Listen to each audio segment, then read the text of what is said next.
अस्सलाम वालेकुम नाज़रीन। राज न्यूज़ टीवी ते ब्रेकिंग न्यूज़ खणी आहियां त मिसण पुलिस मंशा ख़िलाफ़ कार्रवाई तेज़ करे छॾियो। मिसण पुलिस हिक ॾींहं में मंशा ख़िलाफ़ कार्रवाई कंदे 2 ॼणनि ते मंशा ते केस दाख़िल करे छॾियो।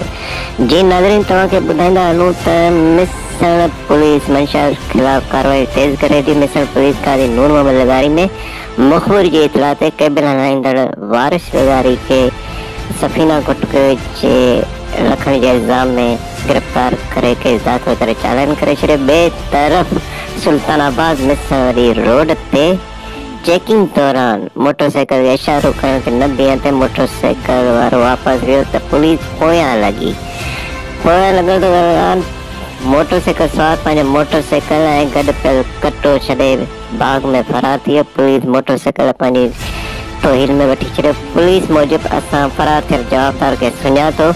उहो सदाम उर्फ बाग़ी डगो आहे जेको फरार थी वियो आहे, जंहिंठां खुटको तोहिल में वरितो वियो आहे। जी नाज़रीन, तव्हांखे ॿुधायां त मिसण पुलिस जी मुख़्तलिफ़ जायुनि ते मंशा ख़िलाफ़ कार्रवाई में 2 ॼणनि ते केस दाख़िल कयो वियो आहे मंशा एक्ट तहत। ॿिए तरफ़ SHO मिसण जो चवण त SSP अबरेज़ अब्बासी टनवाला जे चवण ते मंशा ख़िलाफ़ कार्रवाई कई पई वञे। कंहिं बि मंशा फ़िरोज़ खे बख़्श न कयो वेंदो। हद में कंहिंखे बि मंशा हणण जी इजाज़त न ॾींदसि। जी नाज़रीन, हिन जहिड़ी खोड़ ब्रेकिंग न्यूज़ ॾिसण जे लाइ असांजे चैनल राज टीवी खे सब्सक्राइब करियो। हिन सां गॾु असांखे इजाज़त ॾींदा। अल्लाह ने मेहरबान।